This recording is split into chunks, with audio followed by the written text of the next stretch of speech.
মার্কিন গায়িকা মারিয়া ক্যারির মা প্যাট্রিসিয়া ক্যারি ও বড় বোন অ্যালিসন ক্যারির একই দিনে রহস্যময় মৃত্যু হয়েছে।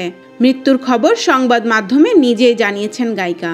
ব্রিটিশ এক সংবাদ মাধ্যমের প্রতিবেদন থেকে জানা যায়, মৃত্যুকালে মারিয়া ক্যারির মা প্যাট্রিসিয়া ক্যারির বয়স 87 ও বড় বোন অ্যালিসন ক্যারির বয়স হয়েছিল 63 বছর। এক বিবৃতিতে 55 বছর বয়সী মারিয়া ক্যারি বলেন, হৃদয় ভাঙার বেদনা নিয়ে জানাচ্ছি, আমার মা 26 আগস্ট মারা গেছেন। এ বেদনা আরও গভীর হয়ে ওঠে একই দিনে বড় বোনের মৃত্যু। বিবৃতিতে 5 বার গ্র্যামিজয়ী মারিয়া ক্যারি আরও বলেন, আমি নিজেকে ধন্য মনে করি যে মায়ের মৃত্যুর সপ্তাহখানেক আগে তার সঙ্গে সময় কাটাতে পেরেছিলাম।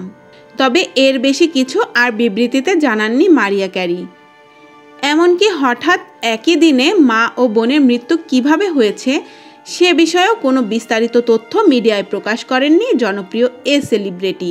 তবে 2020 সালে দেয়া মারিয়া ক্যারির একটি সাক্ষাৎকার ও একটি আত্মজীবনী দ্য মিনিং অব মারিয়া ক্যারির তথ্য বলছে, পারিবারিক জীবনে মা ও বোনের সঙ্গে জটিল সম্পর্ক ছিল মারিয়ার। অপেরা গায়িকা মা প্যাট্রিসিয়া ক্যারির সঙ্গে পেশাগত ঈর্ষা চরমে পৌঁছেছিল।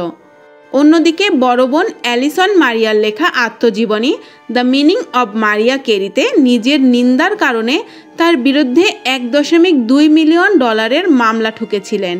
অত্যন্ত মানসিক যন্ত্রণা থেকে মারিয়া তখন মা, বোন ও ভাই মর্গানের কাছ থেকে আলাদা হয়ে যেতে শুরু করেন। মারিয়ার ভাষায়, পরিবারের সঙ্গে কোনো প্রকার যোগাযোগ না করা আমার জন্য মানসিক এবং শারীরিকভাবে নিরাপদ। ব্যক্তিজীবন বিষাদে পরিপূর্ণ হলেও ক্যারিয়ার সফলতার মোড়কে মোড়ানো মারিয়া ক্যারির নারী শিল্পী হিসেবে এখনও সর্বকালের সবচেয়ে বেশি বিক্রি হওয়া তার ক্রিসমাস গান all I want for Christmas is you.